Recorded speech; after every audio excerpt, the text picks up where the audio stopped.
Assalamualaikum warahmatullahi wabarakatuh. Alhamdulillah, wassalatu wassalamu ala rasulillah.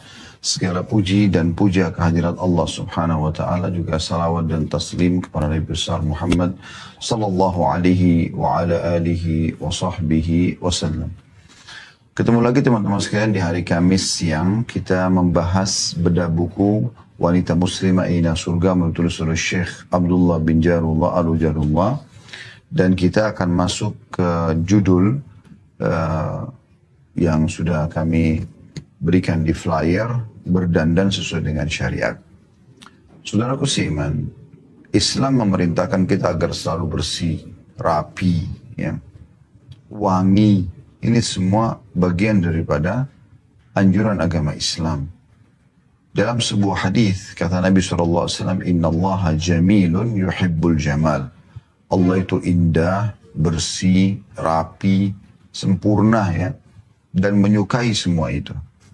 Makanya Allah subhanahu wa ta'ala secara alami atau fitrah, ya, mengikuti fitrah atau apa yang Allah telah ciptakan pada diri kita, ada keinginan-keinginan alami, itu kita suka sekali dengan penataan yang rapi, ya, tempat yang wangi, ya.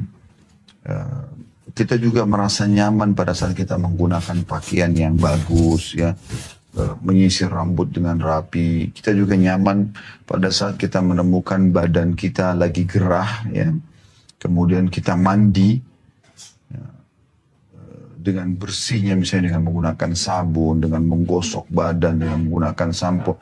Setelahnya kita merasa sangat fresh, segar. Semua ini fitrah alami, gitu kan?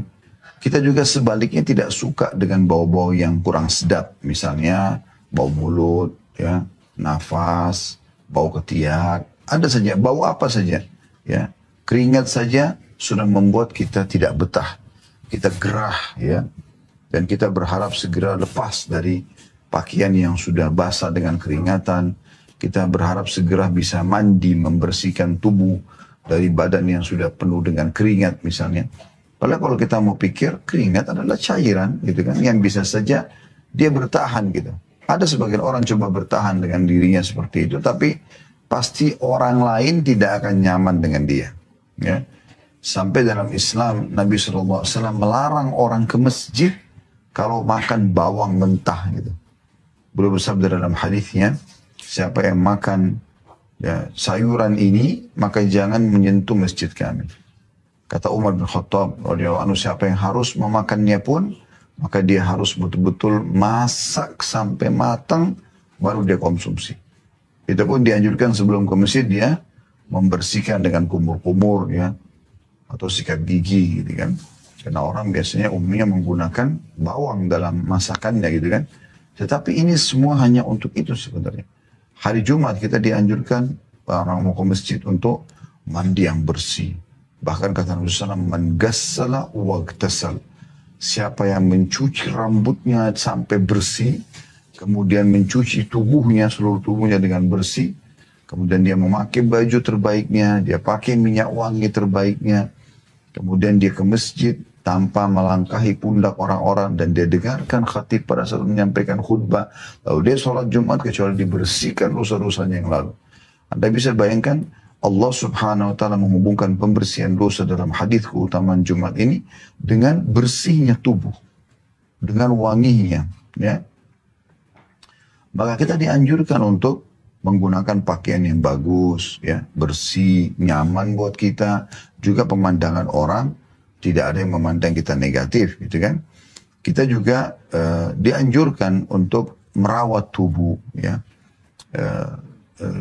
Seperti misalnya hadis tentang masalah perawatan rambut, kata Nabi SAW, man kana lahu sya'ar falyukrimhu. Sampai Allah kurangnya rambut, maka dia merawatnya, misalnya. Kemudian juga ada hadis Nabi SAW, 5 fitrah, 5 hal yang harus dijaga oleh seorang muslim, ya, khitan, sunat, ya, kemudian memotong kuku, mencabut bulu ketiak, mencukur bulu kemaluan, dan juga merapikan kumis, ya. Ini yang terakhir ini bagi laki-laki, tapi yang sisanya 4 itu laki-laki dan perempuan misalnya. Maka ini teman-teman sekalian kita lihat sangat alami. Anda lihat bagaimana kita wudhu. Setiap hari Kalau kita bicara sholat wajib aja, Anda 5 kali wudhu sehari. Berarti 5 kali Anda cuci tangan. 5 kali Anda kumur-kumur. 5 kali Anda mengeluarkan kotoran dari hidung. 5 kali Anda membasuh wajah Anda. Ya. Ini pun 5 itu dalam 5 waktu sholat ya. Tapi setiap gerakan kan diulangi lagi 3 kali. Berarti dalam 5 sholat 5 kali wudhu, dikali 3 kali setiap gerakan kecuali kepala. Gitu kan. Berarti kan Anda bisa dikatakan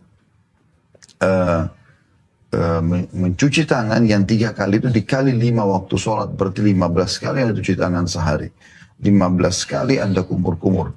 15 kali Anda bersihkan kotoran hidung. 15 kali Anda membasuh wajah Anda. Ya, 15 kali Anda mengulangi lagi mencuci tangan sampai siku. 15 kepala itu pendapat jumhur ulama sekali saja. Imam Malik, Imam Ahmad. Dalam mazhab Imam Syafi'i 3 kali juga, gitu kan, mencuci kepala. Kalau kita pegang pendapat jumhur ulama, maka berarti 5 kali kepala. Kalau dalam mazhab Syafi'i berarti 15 kali juga kepala. Demikian juga kaki, 15 kali Anda cuci. Itu kalau kita bicara wudu hanya untuk sholat 5 waktu. Ada orang wudu untuk sholat duha, ada orang wudu untuk sholat malam, ada orang wudu ya, setiap kali batal dia wudu lagi, ada orang wudu pada saat mau tidur.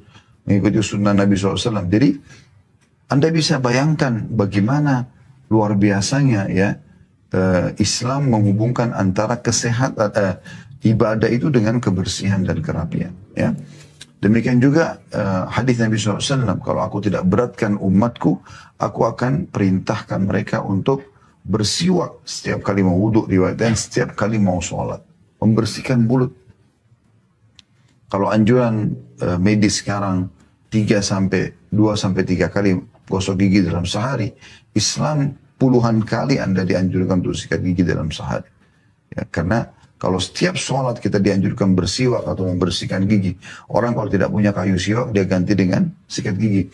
Itu luar biasa, karena kalau sholat 5 waktu saja sudah 5 kali Anda sikat gigi. Ya. Itu setiap kali mau wudhu, riwayat dan setiap kali mau sholat. Kalau Anda mau dapat keutamaan lebih banyak, kalau mau wudhu Anda bersiwak, pas mau sholat Anda bersiwak lagi. Coba Anda bayangkan itu. Bahkan Nabi SAW setiap kali mau masuk rumah, beliau bersiwak dulu. Ya. Pada saat beliau mau meninggal dunia, wafat, akhir sunnah beliau kerjakan adalah bersiwak. Ya. Karena beliau sempat tersandar di dada Aisyah radhiyallahu anha dan dalam kondisi sangat lemah, maka masuk ipar beliau Abdurrahman bin Abi Bakar radhiyallahu anhu ajma'in lagi menggunakan siwak. Ya. Maka mata Nabi SAW ke siwak itu. Lalu Aisyah bertanya, ya Rasulullah, apakah Anda mau siwak itu? Nabi SAW menganggukkan kepala beliau SAW, maka Aisyah pun minta dari saudaranya Abdurrahman, lalu memotong bekas mulutnya Abdurrahman, lalu mencacakan buat Nabi SAW, lalu menggosokkan ke mulut Nabi SAW. Setelah itu beliau wafat SAW. Ya. Dan kita juga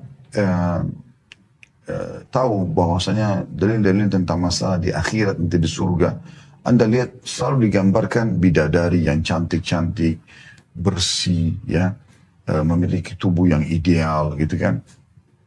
Kemudian juga bidadara yang seperti intan yang diserakin, ya, mereka indah sekali, gitu.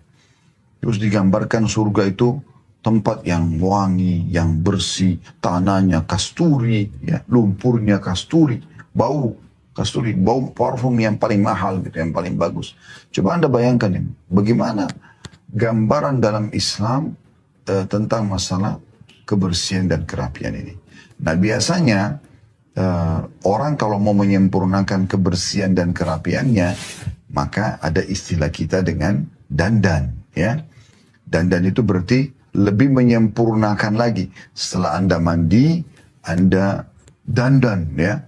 Anda pakai mungkin kalau perempuan kosmetika, laki-laki mungkin juga menggunakan beberapa hal yang cukup berhubungan dengan laki-laki, kan. Seperti roll on ketiak misalnya supaya tidak keluar bau, atau parfum yang khas untuk laki-laki, kan gitu, atau minyak rambut misalnya, dan seterusnya. Maka ini semua, ya, ini semua menandakan memang ada, dan ini dibolehkan dalam Islam, ya. Cuma memang ada batasan-batasannya, ada batasan-batasannya. Batasannya, misal perempuan dan laki-laki hanya boleh pertama menggunakan dari bahan-bahan ya, dan dari bahan-bahan yang halal, ya. Kalau di antara Anda mengatakan Ustaz bilang laki-laki juga dandan, memang laki-laki boleh dandan, boleh, ya, tapi dengan cara laki-laki tentunya. Anda dengarkan bagaimana perkataan Ibnu Abbas radhiyallahu anhu atau Ibnu Umar, salah satunya sahabat ini ya. Beliau mengatakan bahwasanya aku suka sekali berhias untuk istriku sebagaimana aku suka dia berhias kepadaku atau untukku, karena Allah SWT berfirman dalam Al-Quran, A'udzubillahi minasyaitonir rajim, walahunna mithlu alladzi 'alaihinna bil ma'ruf. Dan para istri memiliki hak yang seimbang dengan kewajibannya. Sebagaimana dia dandan buat suaminya, suaminya juga harus dandan buat dia, tapi dandan ala laki-laki. Menyisir rambut dengan rapi, ya, sikat gigi, kemudian menyisir jenggotnya dengan rapi, meletakkan wangi-wangian, ya, roll on, baju yang bagus gitu. Mungkin kalau di luar rumah, sang suami misalnya pakai baju dinas, misalnya baju kerja, ya, atau umumnya orang pakai, dan itu demi untuk menjaga wibawa dia dan seterusnya. Tapi dalam rumah, dia akan menggunakan pakaian-pakaian yang menarik buat istrinya. Sebagaimana istri juga akan menggunakan pakaian yang menarik buat dia, sehingga terjadi kasih sayang, keromantisan, interaksi biologis yang nanti akan menghasilkan ya populasi manusia yang memang salah satu tujuan kita di muka bumi ini adalah berpopulasi, ya, dan tidak akan terjadi kiamat sampai seluruh manusia lahir, ya. Nah ini pembukaan kita tentang masalah dandan itu, ya. Jadi yang pertama boleh orang dandan gitu kan, yang penting bahan-bahannya halal, ya. Kemudian yang kedua, tidak dibenarkan bagi perempuan ya secara khusus kalau mereka keluar, mereka dandan di luar sana untuk ya menarik lawan jenisnya, ya. Akhirnya mereka menggunakan baju yang tipis, transparan, ya. Mereka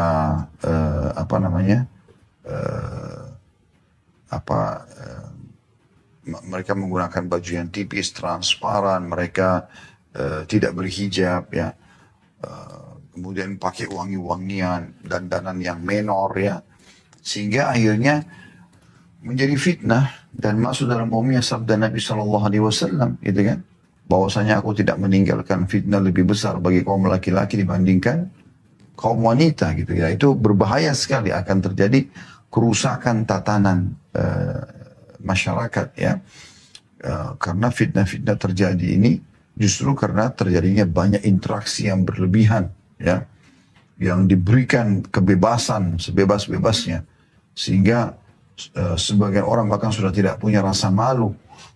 Sama istri saja atau suami tidak boleh orang ciuman di depan umum, bagaimana dengan hanya sekedar pacarnya misalnya.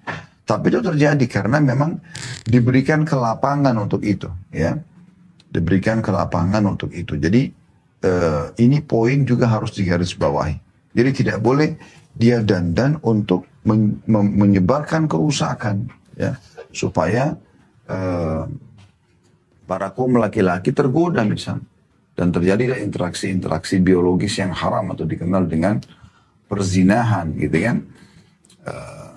Dan ini harus ada peran aktif dari setiap wali wanita, ayahnya, saudaranya, gitu kan, mahramnya secara umum, suami kalau ada suaminya, dan juga lingkungan pemerintah setempat sebaiknya memang membatasi, ya, poin-poin seperti ini, agar atau memberikan peraturan-peraturan, ya, sehingga tidak tersebar kerusakan dan fitnah besar, ya, di tengah-tengah masyarakat, gitu ya.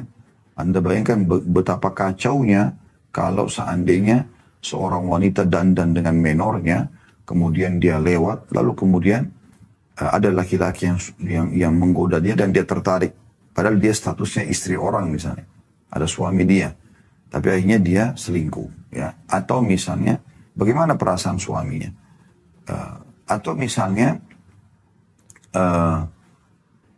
dia diganggu orang lain sehingga terjadi kekerasan atau pemerkosaan misalnya. Kan itu terjadi kerusakan. Semua ini kan bermula dari masalah dandanan sebenarnya, ya.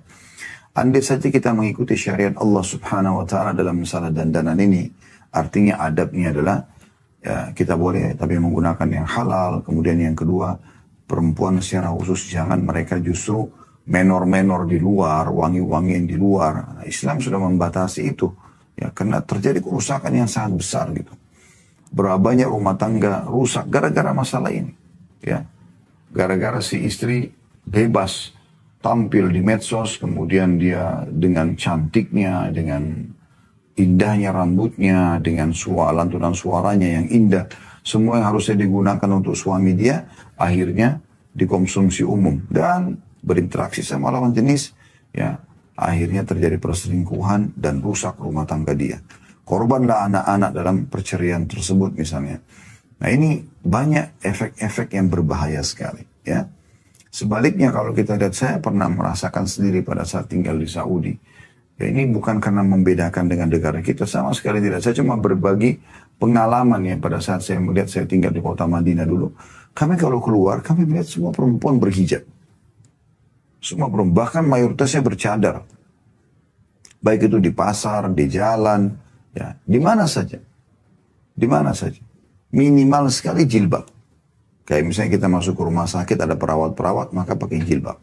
Walaupun sekarang sudah ada perubahan ya. Sudah sedikit pemerintah Saudi longgarkan, tapi di masa kami dulu, kami merasakan sendiri ya, tidak ada betul-betul tidak terfikir bahkan, bukan cuma ada syahwat, tidak terfikir untuk terjerumus dalam interaksi dengan lawan jenis, karena memang tertutup. Pemerintah pun turun tangan untuk menutup itu. Di setiap pasar-pasar di Saudi itu ada satu kementerian, Hayya Amr Ma'ruf Nahi Munkar, kementerian untuk lembaga untuk menyuruh pada kebaikan dan melarang kemungkaran. Mereka punya tugas banyak sekali. Seperti mereka menangkapi para dukun-dukun dan peramal penyamun sehingga tidak lagi membuat kerusakan di tengah-tengah masyarakat. Ya, tidak ada kekufuran lagi. Mereka juga ada di pasar-pasar, ya, biasanya didampingi oleh polisi, mereka awasin pasar itu. Jadi ada yang ditugaskan gitu. Ya. Kalau waktu sholat, mereka ingatkan sholat, masjid laki-laki disuruh ke masjid. Perempuan tentu boleh istirahat sejenak di beberapa depan toko, dan toko semua harus tutup untuk menghadiri kegiatan sholat. Dan kalau ada misalnya seorang laki-laki, kelihatan dari gerak-geriknya memang dia mau mengganggu wanita, atau mereka memang memang bukan mahram misalnya. Mereka baru tukar-tukaran nomor telepon, itu langsung ditangkap gitu ya. Dibawa ke kantor, lalu kemudian dicari tahu keluarganya. Kemudian dinasehati ya, dinasehatin gitu. Ya, sampai itu pun dengan kondisi ketat seperti itu saja masih terjadi perzinahan. Ya. Pernah ada kasus di Madinah ditemukan ada orang berzina masih muda gitu. Entah bagaimana mereka bisa kenalan padahal waktu itu medsos belum seramai sekarang ya. Kalau sekarang Allahu a'lam bagaimana besarnya fitnah, semoga Allah selamatkan kaum muslimin. Tapi zaman itu mungkin masih pakai telepon rumah ya. Karena handphone itu kan tahun 98, mungkin 97 itu ada. Tapi sebelumnya kan belum ada. Kami waktu di Madinah itu tahun 90 sampai 98. Jadi memang belum ada orang masih pakai telepon rumah biasanya. Tapi terjadi kasus pernah ada orang begitu, entah bagaimana mereka bisa kenalan. Akhirnya terjadi perzinahan dan ditangkap oleh polisi, termasuk dari kementerian ini. Kemudian dipanggil keluarganya, dinasihati segala macam. Dan akhirnya dikembalikan kepada keluarganya setelah itu mereka mau dinikahkan atau tidak. Yang jelas ini sudah dalam pemantauan pemerintah. Jadi bukan main-main gitu. Sehingga kasus-kasus seperti ini sangat kecil sekali. Sangat kecil sekali. Kita sering dengar di berita-berita kita, ada yang diperkosa oleh gurunya, ada yang diperkosa oleh tetangganya, ada yang diperkosa oleh kakaknya sendiri. Karena sangat terbuka gitu. Sangat terbuka. Bahkan pernah terjadi kasus ya yang saya temukan di negara kita itu. Orang tuanya nonton film porno, naudzubillah suami istri, padahal ini sebenarnya dalam syariat tidak boleh ya. Jangan belajar dari film-film seperti ini karena merusak fitrah biologis Anda dan juga khawatirnya ya nanti pasangan Anda malah sudah dingin sama Anda. Dan selain juga dosa tentunya Anda mendukung perzinahan dan seterusnya. Intinya teman-teman sekalian, rupanya kedua orang tuanya lupa mereka tidak mengambil DVD yang mereka tonton dulu ya. Waktu itu masih pakai DVD ya. Untuk berita ini tersebar. Kemudian datanglah si kakak masih SMP atau SMA, pulang sekolah, orang tuanya lagi tidak ada, masing-masing sibuk. Lalu dia dikasih DVD, tadinya dia mau nonton mungkin cuplikan-cuplikan buat sebaya dia. Tapi dia temukan ada DVD itu, lalu kemudian diputar, tonton tadi ya. Semua orang tahu nonton film begini, pasti syahwatnya orang bangkit kalau dia masih normal. Mustahil tidak gitu. Nah pada saat itu, datang adik dia perempuan yang masih SMP pulang sekolah, lalu lihat kakaknya nonton, dipanggil nonton sama-sama, nontonlah sama-sama. Apa yang terjadi? Syahwatnya juga bangkit. Terjadi perzinahan di sini antara kakak sama adik. Dan ini bahaya sekali kan? Ini sangat bahaya. Ya, karena memang ini zina yang terberat, berzinanya mahram sama mahram ya. Orang tua sama anak-anak sama orang tua, ponakan sama tante, ponakan sama paman, kemudian saudara sama saudarinya. Nah ini semua berbahaya sekali. Nah, jadi ada efek-efek gitu. Nah memang ini harus ada campur tangan dari individu kita sebagai wali di rumah, sebagai orang tua kepada anak-anak dan juga ya, pemerintah setempat. Ya. Nah Syekh Abdullah di sini ingin menitik beratkan tentang bagaimana supaya bahaya-bahaya yang dikhawatirkan terjadi di tengah-tengah masyarakat itu bisa minimal berkurang ya, kalau tidak hilang dari pergaulan bebas ya, dari pergaulan bebas. Anda jangan salah ya, di wilayah-wilayah barat itu mereka sendiri terganggu dengan peraturan yang sudah terlanjur mereka buat. Kalau 18 tahun dan dianggap dewasa boleh berbuat apa saja, boleh seks bebas, boleh minum minuman keras, udah boleh tuntut bahkan orang tuanya. Itu sebenarnya peraturan ini mengganggu mereka, tapi mereka mengatasnamakan hak asasi manusia. Akhirnya tidak bisa lagi orang tua mencampuri anaknya kalau sudah 18 tahun. Mereka sudah leluasa gonta-ganti pasangan yang akan menyebabkan banyak penyakit gitu kan. Dan ini nanti akan menjadi sesuatu yang membuat rumah tangga di saat dia menikah nanti sudah tidak punya makna yang besar. Karena bagi dia biologis itu seperti orang yang sudah biasa. Kalau kita di Indonesia mungkin makan tempe. Tempe itu sudah tiap hari kita bisa makan. Tadi tempe itu lezat sekali, tapi karena tiap hari ada. Tiap hari Anda makan, misalnya Anda juga jadi jenuh kan? Atau nanti Anda anggap biasa aja. Udah bukan lagi seenak kalau kita jarang dapat tempe, kemudian kita dapat sebulan sekali misalnya, seminggu sekali. Nah itu beda kan? Digoreng dengan garingnya kan enak, sedap gitu. Tapi kalau setiap hari mungkin akan berbeda, walaupun tetap dia bernutrisi ya. Yang seperti itu yang terjadi di negara-negara non-muslim. Interaksi biologis yang bebas ini karena dandanan-dandanan yang ada di luar sana ya, akhirnya membuat pada saat mereka berumah tangga biologis itu biasa saja. Apalagi kalau dia pernah rasakan dari salah satu pasangan haramnya dulu ada kenikmatan khusus misalnya. Sekarang pasangannya tidak begitu, ribut rumah tangga mereka. Banyak sekali rumah tangga mereka yang kacau balau ya. Jarang yang bisa bertahan sampai akhir tidak bercerai.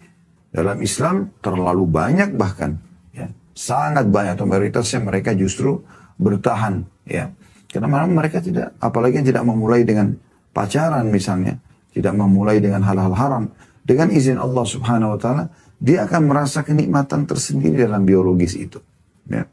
Dia juga akan merasa dia terpuaskan ya dengan pasangannya, ya, dan seperti itulah kurang lebih, ya. Dan sekian banyak kalau kita ingin bahas poin ini, dari efek-efek negatif ya kalau terjadi dandan-dandanan di luar sana, dan juga efek-efek positif justru kalau kita meninggalkannya. Ya, di sini Syekh Abdullah mengangkat perkataan Ibnu Qayyim rahimahullah, dan Ibnu Qayyim bicara secara global ya, secara global tentang bagaimana Islam mengatur ya agar tatanan masyarakat itu menjadi baik. Jadi kita bukan sedang bicara negara kita atau negara manapun, tidak. Tapi kita sedang bicara tentang pendapat Ibnu Qayyim yang sudah meninggal ratusan tahun yang lalu. Ya, di sini beliau mengatakan, Ibnu Qayyim rahimahullah berkata, pemerintah wajib melarang kaum wanita dan kaum lelaki bercampur baur. Ya, di sini di pasar-pasar, di tempat-tempat umum, dan di berbagai lokasi khusus kaum laki-laki. Maksudnya di sini beliau berbicara idealnya kalau ingin aman, maka seperti itu. Saya kasih contoh misalnya, saya bicara lingkup Saudi misalnya, karena kan saya tidak temukan ada negara yang menerapkan seperti ini, kecuali negara ini gitu ya. Kami berapa kali selama 7 tahun tinggal di sana, atau 8 tahun kurang lebih, masuk ke pasar, semua pedagangnya laki-laki. Tidak ada satupun perempuan yang berdagang yang punya kios ya. Kalau yang hanya sekedar orang-orang miskin yang kadang-kadang bawa di dagangan dia di kain, duduk di dekat Masjid Haram, Masjid Nabawi, berjualan di jalan itu ada. Tapi yang punya izin resmi, punya toko ya. Karena di sana itu harus semua toko yang dibuka harus ada izinnya. Sekecil apapun toko Anda gitu kan. Maka secara otomatis gitu tidak ada wanita. Kalau pemiliknya pun wanita di rumah saja, yang bekerja semua laki-laki. Tamu yang masuk boleh perempuan tentunya, ya. Tetapi itu pun ada kelompok tadi Hayya 'alal Ma'ruf Nahi Munkar yang keliling, yang mengawasin kondisi pasar itu, ya. Jadi kalau mereka lewat dan mereka menemukan misalnya ada seorang wanita interaksi sambil ngakak-ngakak, ketawa-ketawa sama pemilik toko, itu mereka bisa masuk, punya hak dalam peraturan pemerintah untuk datang dan menanyakan ini siapa Anda? Kalau cuma konsumen kenapa harus seperti ini interaksinya gitu. Itu sampai pada tingkat itu gitu. Dan itu ternyata ada banyak efek-efek yang positif ya. Sehingga orang-orang yang memang mau merusak kondisi masyarakat di tengah-tengah masyarakat muslim dengan pergaulan bebas itu tidak akan bisa. Mereka tidak akan bisa gitu. Imam Malik rahimahullah menandaskan, saya berpandangan, ini pendapat Imam Malik secara pribadi. Ya, saya berpandangan bahwa seseorang imam harus melarang pemilik pabrik untuk mempekerjakan wanita muda. Ya, wanita dan wanita muda tidak boleh bekerja di pabrik. Adapun wanita tua atau budak yang tidak akan dicurigai dengan pekerjaannya boleh saja bekerja di pabrik. Saya menganggap itu boleh-boleh saja. Artinya beliau mengatakan kalau perempuan itu masih muda, kemudian masuk dalam pabrik lalu interaksi sama laki-laki di situ, akhirnya mereka leluasa untuk ngobrol, untuk tukar-tukar nomor telepon, untuk bahkan interaksi biologis mereka terjadi di kamar mandi, di bagian belakang pabrik dan seterusnya. Itu sudah tidak asing. Ya, itu bisa terjadi. Dan ini kan bicara ideal dan pendapat pribadi beliau ya. Ya tentu kalau ada yang tanya boleh nggak? Berarti kalau gitu Ustaz nggak boleh wanita kerja di pabrik? Boleh saja. Tapi Anda sebagai pemilik pabrik bagaimana caranya Anda mengatur supaya kalau memang tenaga wanita dipakai tenaga wanita aja semuanya. Itu jauh lebih baik gitu ya. Atau tenaga laki-laki semuanya. Saya pribadi, saya juga bicara pribadi ya. Kami punya restoran, kami punya alhamdulillah aktivitas yang Allah masih amanahkan kepada kami. Semoga Allah berkahi, Allah langgengkan insyaAllah. Beberapa unit usaha, ada travel haji dan umrah, Uhud Tour, ada restoran Ajwad, ada toko Ajwad Store ya.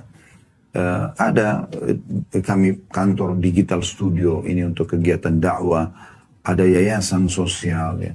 Kami tidak ada satupun pegawai wanita. Itu keputusan tentu saya pribadi saya katakan. Karena saya melihat ini salah satu cara dan upaya yang saya bisa lakukan justru untuk menyelamatkan generasi muda muslim. Ya. Karena di saat ada pegawai wanita yang berbaur, ya, akhirnya terjadi interaksi yang kita tidak pernah tahu walaupun kita ngawasin bebasnya berhubungan. Karena pernah ini ya, saya pernah punya pengalaman pribadi waktu masih di Kalibata City. Waktu itu kami awal buka restoran Ajwad. Di 3 tahun ya di sana. Kalau tidak salah di tahun pertama, di akhir tahun pertama itu, semua pegawai kami perempuan laki-laki dan kalau waktu sholat kami tutup, kami tulis kami sedang sholat gitu. Kadang-kadang tetangga-tetangga kami, teman-teman muslim yang bekerja di toko-toko sebelah yang milik orang non-muslim. Karena mayoritas orang non-muslim pemiliknya gitu. Apakah itu pakaian, apakah itu restoran juga atau yang lainnya. Nah tapi mereka ini teman-teman sekalian datang dan mengatakan, enak benar kerja di situ di Ajwad ya, kok bisa sholat? Kami Jumat aja nggak diizinkan sholat. Perempuannya juga harus buka aurat, gitu. Ya, tidak boleh pakai jilbab. Itu keputusan karena mereka merasa mereka punya power kan. Tapi kita kan sebagai seorang muslim harus juga punya keimanan yang kita dahulukan. Tidak boleh kita paksakan diri di tempat pekerjaan yang malah melarang kita menerapkan syariat Allah Subhanahu Wa Taala.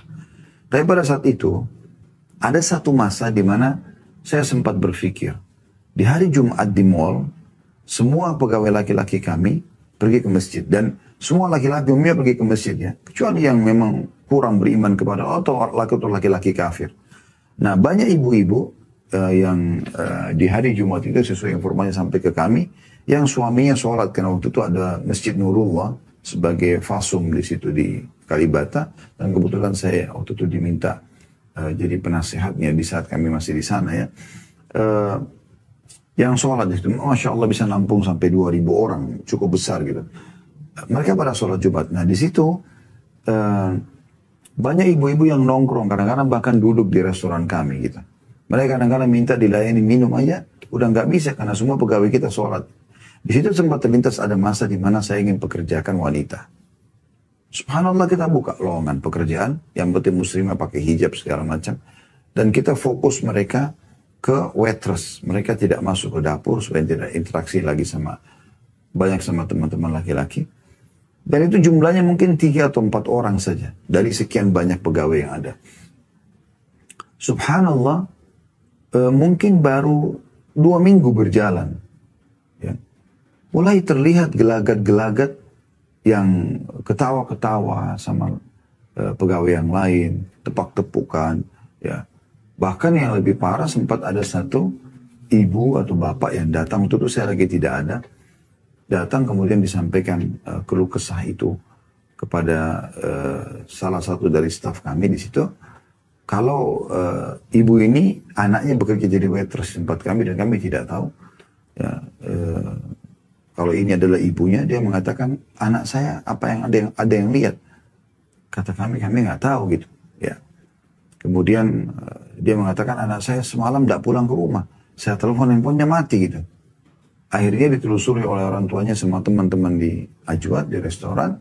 Dan ditemukan ternyata dia ya pacaran dengan salah satu waitress yang lain.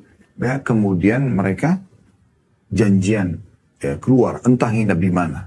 Subhanallah, mulai sedetik itu saya berhentikan. Sudah saya sendiri tidak mau terjumus dalam dosa sebagai pemilik. Dan juga saya menyelamatkan saudara saya muslim yang lain. Ini contoh pengalaman saja. Ini bukan aib teman-teman sekalian, tapi ini sebuah pengalaman yang kita lihat ternyata di lapangan memang ada efek daripada interaksi ini gitu ya. Jadi Anda sebagai seorang muslim, kalau Anda bisa menata lebih rapi, pegawai Anda semuanya perempuan, ya apalagi kalau Anda pemilik usaha ini adalah perempuan, kan bagus, Anda potensikan mereka, ya gunakan dan manfaatkan daripada potensi yang ada pada mereka. Ya, kalau ada laki-laki dan sama laki-laki, jadi apalagi kalau disesuaikan dengan bidangnya ya, kalau menjahit misalnya laki perempuan gitu kan, itu jauh lebih baik, konveksi dan segala macam. Mungkin kalau nanti kulirnya yang membawa sana sini misalnya, yang membawa mobil boxnya ya dan segala macam, mungkin laki-laki itu jauh lebih baik. Allahu alam. Ini adalah poin yang dibahas pada kesempatan ini ya. Kata beliau, seorang pemimpin bertanggung jawab dalam hal ini karena bencana yang bisa ditimpulkan memang besar sekali. Rasulullah SAW bersabda, "Ma taraktu ba'di fitnatan adharra 'ala rijali minan nisa." Tidak aku tinggalkan bencana yang lebih bahaya bagi kaum laki-laki daripada wanita. Anda lihat kenapa karaoke, diskotik, ya tempat-tempat pelacuran yang dijual wanita. Kenapa wanita? Karena memang itu yang paling cepat terjual produk itu. Ya, untuk merusak kaum laki-laki dan paling cepat mendatangkan duit ya, karena memang ada kebutuhan interaksi dengan lawan jenis, ada kebutuhan biologis ya, yang kalau orang belum punya pasangan halal maka mungkin dia lampiaskan pada pasangan haramnya gitu ya. Dan dalam hadis yang lain yang maknanya kurang lebih, hendaklah kaum wanita kalau jalan memilih bagian pinggir jalan ya, kalau wanita lagi jalan di jalan umum, yang juga jalan pinggir jalan lebih untuk menjaga mereka gitu ya. Kata beliau, seorang pemimpin wajib melarang wanita keluar rumah dalam keadaan berdandan menor dan tampil secantik mungkin. Ya, seksi sekali gitu. Harusnya ada peraturan. Karena pasti akan merusak. Nggak mungkin tidak. Di saat dia masuk ke mall dengan rok pendek, celana pendek, sudah gitu baju kaosnya ketat, terbelah lagi bagian dadanya atau punggungnya. Kira-kira. Ini nggak berpengaruh pada laki-laki yang ada di situ. Mungkin ada suami orang di situ yang sedang lewat, dia terganggu. Istrinya kan tidak secantik itu, tidak seksi itu. Maka dia terganggu kan, pasti terganggu. Dan bisa saja dia mencari tahu tentang wanita tersebut lalu terjadi perbuatan yang haram. Atau misalnya dia lampiaskan kepada selain istrinya. Dia pikir, oh yang dandan seperti ini pasti, kan umumnya pelacur, maaf, mereka kan memang sengaja seksi-seksi segala macam. Nah ini pasti ke sana. Nah hanya lampiasan ke sana. Kalau orang beriman minimal rusak keimanannya. Karena maksiat akan mengurangi kehusyuan dalam sholat misalnya. Nah ini efek-efek yang ada gitu. Ia harus melarang wanita mengenakan pakaian mini dan tipis sehingga menjadi wanita yang berpakaian tapi telanjang. Ya. Seperti juga pakaian yang longgar tapi tipis. Seorang pemimpin juga berkewajiban melarang kaum wanita mengobrol dengan kaum laki-laki yang bukan mahramnya. Tentu ini sulit kalau kita mau ketahui mahram atau bukan ya. Tapi kalau diletakkan sebuah peraturan, nanti orang akan lebih hati-hati saja. Ya. Kaum lelaki pun juga harus nggak boleh sembarangan ngobrol. Kami merasakan di Saudi itu karena sudah menjadi sebuah peraturan pemerintah dan hanya masyarakat gitu. Saya bisa bahasakan diri saya mungkin selama 7 tahun di sana, saya nggak pernah ngomong sama satu pun wanita di jalan, di mall, satu kali pun saya nggak pernah ngomong. Yang saya temuin gitu, kita mau ngomong itu kayak segan gitu. Mungkin ada di antara mereka yang tanya jalan, tanya alamat kepada orang lain, iya mungkin. Tapi saya pribadi, dan memang kita merasa tidak perlu gitu, tidak memerlukan masalah itu. Allahu alam, ini kondisi dan keadaan yang pernah kami saksikan ya. Kata beliau, bahkan bila seorang pemimpin melihat seorang wanita keluar rumah dan dengan berdandan dan mempercantik diri, ia boleh saja merusak pakaian wanita itu ya. Nah, ia boleh saja menegurnya ya. Karena sebagian ahli fikih membolehkan seorang pemimpin melakukan itu. Bahkan ia termasuk hukuman finansial teringan bagi wanita. Maksudnya dia menegurnya, ya, dia mengingatkan kalau ini tidak boleh, ya. Itu haknya pemerintah bisa mengingatkan karena dandanan Anda sudah terlalu berlebihan, ya. Anda mungkin bisa merusak tatanan masyarakat nanti, ya. Anak-anak kecil pun kalau melihat itu bisa berefek juga kurang baik pada pendidikan mereka. Bahkan kata beliau pemimpin itu boleh menegaskan sebuah keputusan tanda kutip ya untuk memastikan setiap wanita lebih banyak interaksi ya di tempat-tempat yang aman buat mereka seperti rumah misalnya ya. Terutama memang bagi wanita-wanita yang suka keluar dan memang sengaja untuk ya mencari lawan jenis ini. Karena kalau membiarkan wanita melakukan itu bisa saja dia mendukung wanita itu berbuat dosa dan akhirnya dia pun bertanggung jawab di sisi Allah Subhanahu wa taala. Umar bin Khattab radhiyallahu pernah melarang kaum wanita berjalan-jalan di jalan khusus bagi kaum pria atau bercampur baur dengan kaum laki-laki di jalan-jalan umum. Hendaknya seorang pemimpin mencontoh apa yang dilakukan oleh Umar radhiyallahu. Ini tentu pendapat penulis yang beliau ingin sampaikan. Tentu kita setiap orang yang mengikuti acara ini punya hak untuk menerima atau tidak ya. Tetapi ini karena kita bela buku maka kita membahasakan atau membaca ya. Al-Khallal rahimahullah menyatakan dalam kitab Al-Khallal ya nama kitabnya. Muhammad bin Yahya Al-Kahhal mengabarkan kepada saya bahwa ia pernah bercerita kepada Abu Abdillah, tadi aku melihat seorang laki-laki berbuat yang tidak benar dengan seorang wanita. Ya, maksudnya Abu Abdillah ini Imam Ahmad ya. Imam Ahmad rahimahullah menjawab, diteriaki saja. Nabi SAW bersabda, annal mar'ata idha tatayyabat wa kharajat min baitiha fahiya zaniyah. Jika seorang wanita mengenakan minyak wangi yang menyengat ya, lalu keluar rumah maka dia bisa dianggap sebagai seorang pezina. Karena dia penyebab daripada itu. Ya. Jadi Imam Ahmad rahimahullah mengatakan kalau seandainya ada orang sengaja mempertontonkan maksiat di depan umum, maka diteriakin saja. Itu nggak boleh loh, gitu.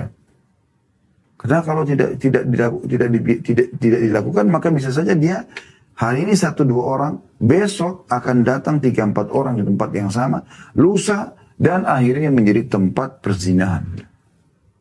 Bahkan sampai pada tingkat karena tidak ditegur, mereka jadikan kuburan yang harusnya menjadi tempat mengingat akhirat dan kematian. Karena dalam kuburan itu, ada orang yang mereka tahu ini orang yang pacaran di atas kuburan ini, itu manusia seperti dia dan sekarang sudah pakai kain kafan. Dan di dalamnya itu dalam Islam digambarkan bisa ada taman dari taman surga, kalau dia orang beriman atau lubang dari lubang neraka. Tapi dia tidak peduli lagi sudah. Karena nggak pernah ada peraturan-peraturan yang melarang masalah itu misalnya. Yang tegas ya. Sehingga akhirnya mereka dengan leluasa melakukan perzinahan di tempat yang harusnya mengingat akhirat gitu. Kata beliau seorang wali juga boleh melarang wanita asuhannya, ayah misalnya, ya, saudara yang hendak melakukan sholat isya berjamaah di akhir waktu, ya, bila dianggap ada fitnah di situ. Walaupun ke masjid boleh bagi wanita. Tapi kalau misalnya ada seorang ayah melihat anaknya perempuan rutin sholat di masjid dan dari rumah ke masjid cukup jauh, serta memang mungkin terjadi fitnah-fitnah yang tidak benar. Apalagi kalau ketahuan, nah ini pernah berbohong. Dia bilang ke masjid, tapi ternyata tidak. Nah ini, si wali bisa menahannya. Tidak boleh dia membiarkan, karena kalau dia biarkan malah nanti, itu kalau ke masjid ya, tapi dikhawatirkan ada fitnah. Bagaimana kalau selain ke masjid? Ya. Sesuai dengan sabda Nabi SAW, Al-mar'atu idha kharayat istashrafaha syaitan. Wanita itu secara khusus kalau keluar, maka pasti akan diawasi dengan ketat oleh syaitan. Istishraf itu orang Arab menggambarkan, saya pernah kasih gambar itu ya. Kalau dia melihat sesuatu yang jauh, kemudian dia letakkan ya tangannya di atas keningnya seperti ini kurang lebih untuk memastikan dia bisa lihat itu. Nah syaitan itu kalau setiap perempuan keluar selalu begitu. Istashrafaha syaitan. Syaitan memantau dia dengan teliti. Karena dengan tergodanya wanita ini maka terjadilah kerusakan. Itu pasti.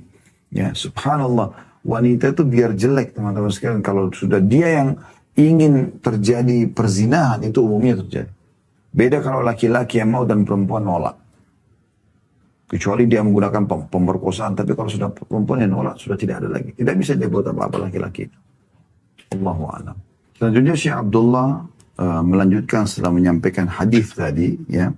Tentang kalau wanita keluar itu akan dipantau dengan teliti oleh para syaitan agar dia bisa terjerumus atau sesat ya, sehingga ini menyesatkan kaum laki-laki yang ada di sekitarnya. Bahkan juga kaum wanita yang tadinya mungkin baik-baik bisa terpengaruh karena melihat dandanan dan pakaian orang ini gitu ya. Baik, beliau mengatakan tidak diragukan lagi, memberi kesempatan kepada kaum wanita untuk bercampur baur dengan kaum laki merupakan suatu bencana dan ya kesalahan. Hal itu termasuk salah satu faktor terbesar turunnya siksa berupa bencana, selain juga menyebabkan rusaknya banyak urusan masyarakat umum dan khusus. Bercampur baurnya kaum lelaki dengan wanita adalah sebab terjadinya perbuatan zina dan juga perbuatan keji. Bahkan bisa menyebabkan kematian banyak orang dan wabah kolera yang berkesinambungan. Ketika para wanita pelacur bergabung dengan bala tentara Musa alaihissalam, sehingga terjadi banyak perzinahan, Allah Azza wa Jalla pun mengirim wabah kolera kepada mereka. Dalam satu hari ada 71.000 orang yang meninggal. Kisah ini amat populer dalam kitab-kitab tafsir. Ini banyak yang orang tidak tahu ya. Ternyata efek kalau dibiarkan wanita dengan seksinya, dengan dandanannya di tempat umum, akhirnya mulailah wanita-wanita lain mencontohi misalnya, atau terjadilah laki-laki banyak yang tergoda untuk terus dalam perbuatan dosa. Apakah memerkosa orang ini secara paksa, si wanita yang berdandan ini, atau misalnya minimal misalnya berkenalan sama dia lalu terjadi perzinahan misalnya. Lalu begitulah terus terjadi ya, menjadi sebuah pola.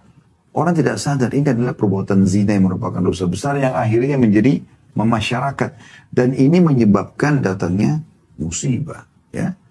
awal kehancuran bagi Bani Israel justru karena dibiarkan perempuan berdandan dan akhirnya di tempat umum maksud saya. Kemudian terjadilah interaksi dengan lawan jenis yang sangat bebas, ya, sehingga terjadilah kerusakan tersebut. Mulailah orang-orang bahkan yang beriman pun tergoda, ya, orang yang beriman pun tergoda. Di sini disebutkan pasukan Musa alaihissalam bahkan, ya, banyak yang melakukan perbuatan zina, akhirnya Allah kirim kepada mereka wabah kolera, ya. Abdullah bin Mas'ud radhiyallahu anhu menandaskan jika perbuatan zina telah menyebar luas dalam satu negeri, pasti Allah Azza wa Jalla akan menghancurkannya atau mendatangkan bala-bala, ya, musibah. Ya. Ini kadang-kadang kita kurang peka dengan ini teman-teman sekalian. Bahkan Abdullah bin Mas'ud pernah mengatakan guntur saja, suara guntur yang keras, ya, Anda mungkin biasa dengar di musim hujan, ya, itu adalah peringatan keras dari, ya, langit dari Allah Subhanahu wa taala, ya, kepada penduduk bumi. Harusnya sadar gitu. Ini ada sesuatu yang salah nih kalian lakukan gitu. Ya. Apalagi kalau sudah datang bencana-bencana, ya, meletusnya gunung, banjir, longsor, ya, apalah, ya, gempa bumi dan segala macam ini, Anda harusnya sudah sadar gitu. Berapa banyak korban yang terjadi. Depan mata kita di Indonesia kita sudah lihat. Tsunami di Aceh, tsunami di Palu, ya. Ini jangan dilupakan, teman-teman sekalian. Jangan dianggap, oh, info sudah lewat, selesai. Dia bisa terulang setiap saat dimanapun. Kalau kesalahan-kesalahan dan maksiat kepada Allah masih ada di lokasi itu. Dan biasanya Allah selalu mendatangkan cobaan yang berat, yang besar. Allah datangkan dulu yang kecil-kecil. Mereka sadar nggak sih? Gitu. Dan sebagai penutup, beliau mengangkat hadis Nabi SAW yang disebutkan oleh Abdullah bin Abbas radhiyallahu anhuma, "Ma taffafa qaumun kailan wala bakhasu mizanan wala." Saya ulangi, "Ma taffafa qaumun kailan wala bakhasu mizanan illa mana'ahumullahu azza wa jalla qatra. Wala dhahara fi qaumin az-zina illa dhahara fihim al-maut. ولا ظهر في قوم عمل قوم لوط إلا ظهر فيهم الخسف وما ترك قوم الأمر بالمعروف والنهي عن المنكر إلا لم ترفع أعمالهم ولم يسمع دعاؤهم." Setiap kali manusia mengurangi takaran dan mengurangi timbangan, curang, pasti Allah yang maha mulia dan maha tinggi akan mencegah turunnya hujan kepada mereka. Setiap kali perbuatan zina menyebar luas pada sekelompok manusia, pasti akan banyak terjadi kematian. Dan setiap kali perbuatan homoseksual tersebar luas pada sekelompok manusia, pasti mereka akan dimusnahkan. Juga setiap kali sekelompok manusia meninggalkan amar ma'ruf nahi mungkar, mengingatkan pada yang ma'ruf yang Allah perintahkan, dan melarang dari kemungkaran yang Allah larang, ya, mungkar apa yang Allah larang, pasti perbuatan mereka tidak diterima oleh Allah dan doa-doa mereka tidak akan dikabulkan. Diambil dari kitab At-Turuq Al-Hukmiyah fi Siyasat Syari'iyah oleh Ibnu Qayyim rahimahullah di halaman 180 dan 181. Kita perlu lebih peka, teman-teman sekalian. Intinya sebenarnya sih, kalau kemaksiatan apalagi dosa-dosa besar dibiarkan merajalela, maka secara otomatis akan menjadi penyebab bala dan musibah yang datang. Dan Allah mengatakan dalam surah Al-Anfal, "A'udzu billahi minasyaitonir rajim, wattaqu fitnatan la tusibanna alladziina zalamu minkum khassa." Ya. Al-ayat artinya, hati-hati dengan cobaan, bencana yang kalau datang kepada kalian tidak akan menimpa orang-orang yang zalim yang antara kalian saja. Artinya orang-orang yang soleh pun bisa kena di situ. Apalagi kalau Anda tidak amar ma'ruf nahi mungkar. Dalam sebuah hadis yang sahih riwayat Bukhari, ya, Nabi SAW waktu ditanya oleh Ummu Salamah radhiyallahu anha, apakah kami akan binasa sementara ada orang-orang soleh di antara kami? Kata Nabi SAW, iya, kalau sudah merajalela kerusakan, kemaksiatan.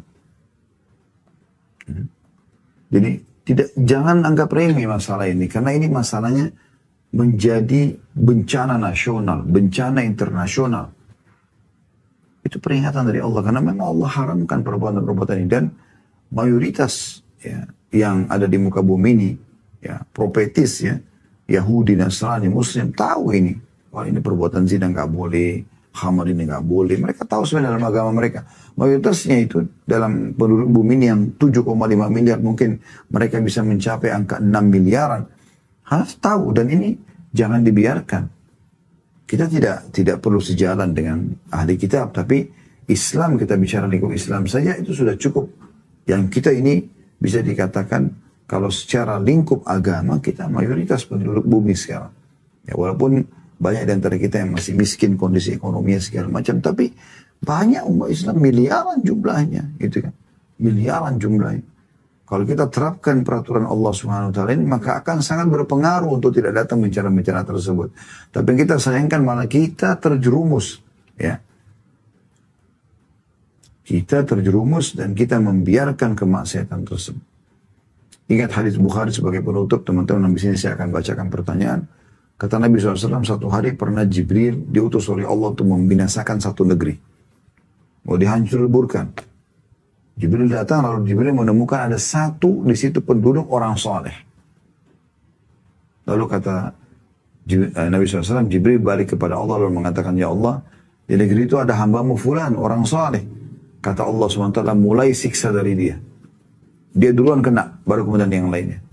Kenapa? Kata Allah Subhanahu wa taala, karena dia tidak pernah menyuruh pada kebaikan, tidak pernah melarang kemungkaran. Ya dia selamatkan dirinya sendiri. Enggak, akhi dan ukhti. Salah, ingatkan, tegur. Orang terima tidak terima itu tidak ada masalah, yang penting kita sudah menyampaikan. Dan siapa yang amar ma'ruf nahi mungkar, mengingatkan tentu dengan baik, dengan hikmah, dengan mendoakan, dengan Nabi kan sudah kasih tahapannya. Yang bisa mengubah dengan tangannya, kekuatannya silahkan, gitu kan. Kayak pemerintah misalnya kan bisa dengan peraturan, gitu kan, atau orang tua ayah kepada anak-anaknya, atau suami pada istrinya. Kalau nggak bisa dengan lisan nasihatin, kalau tidak bisa maka dengan hati doakan. Ya itu selama iman. Dan kalau kita sudah berma'ruf nahi mungkar, kalau datang bencana kita bisa diselamatkan. Ya, kita bisa diselamatkan. Yang tidak diselamatkan ini memang yang membiarkan semua kemungkaran tersebut. Ada juga hadis Nabi SAW, maaf saya tambahkan dengan ini. Tadi saya bilang terakhir ini ada hadis tambahan lagi, saya terlibat juga teringat. Perumpamaan orang-orang beriman sama orang-orang yang bermaksiat ini, seperti orang yang naik dalam satu kapal. Orang-orang yang baik ini ada di atas kapal, yang tidak baik ini berada di dak kapal. Lalu mereka selalu kalau mau ambil air naik ke atas, gitu kan, melewati orang-orang soleh ini. Karena mereka risih sendiri, mereka bilang satu sama lain, bagaimana kalau kita jebol aja kapal dari bawah, supaya air kita tidak usah, kalau mau ambil tidak usah naik-naik ke atas, kita ambil aja langsung dengan bocorin kapal. Kata Nabi SAW, kalau orang-orang soleh membiarkan orang-orang fasik ini membolongin kapal, tenggelamlah mereka semua.